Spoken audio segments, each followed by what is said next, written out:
शेतकऱ्याची हेळसांड करणाऱ्या सरकारचं करायचं काय झाला तर शेतकऱ्याला पुऱ्या भारतामध्ये लागू करणार आहे. फेल झाला तर जबाबदारी कोण घेणार आहे? आमच्या शेतकऱ्यांची धावपळ होणार आहे. आमच्या शेतकऱ्याला खतं भेटणार नाही तेव्हा याची जबाबदारी कोण घेणार आहे? दुसरी गोष्ट, आपण म्हणता की 8 दिवसापासून युद्ध पातळीवर आम्ही ग्राउंड लेवलला सगळे अधिकारी कामाला लावले. आज मला सांगा, कोणता कृषी अधिकारी तुमचा फोन घेतो? कोणता कृषी सहाय्यक तुमचा फोन घेतो? कृषी अधिकाऱ्याला फोन लावा, त्यांचा फोन स्विच ऑफ. पहिली गोष्ट.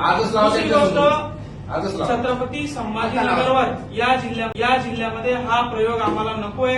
आमचा या प्रयोगाला विरोध आहे. आम्हाला जर आपल्याला ते शक्य होत नसेल, नॅशनल लेवलला असेल, तर कमीत कमी 2 महिन्याचा टाइम देण्यात यावा.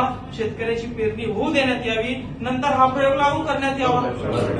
आता अचानक पेरणीचा टाइम आला आणि अचानक तुम्ही लागू केलं तर कसं जमल साहेब? बाळ जन्माला आलं तुम्ही त्याला डायरेक्ट शाळेत टाकायचं म्हणून राहिले. 6 वर्षाची लिमिट आहे शासनाची आणि तुम्ही डायरेक्ट डिजिटल ऑनलाईन लगेच लागू करवले. ते फोन पे थोडी आहे टपरीवर जायचं, चहा प्यायची 5 रुपये मारायचे. आणि कोणत्या शेताच्या खताच्या दुकानावर लाईनी दिसल्या तुम्हाला साहेब? कोणत्या खताच्या दुकानावर लगेच लागू करवले? ते फोन पे थोडी आहे टपरीवर जायचं, चहा प्यायची 5 रुपये मारायचे. आणि कोणत्या शेताच्या खताच्या दुकानावर लाईनी दिसल्या तुम्हाला साहेब? कोणत्या खताच्या दुकानावर लाईनी? राहिला विषय लिंकेजला मग तालुका कृषी अधिकारी कशासाठी आहे? तालुका कृषी सहाय्यक कशासाठी आहे?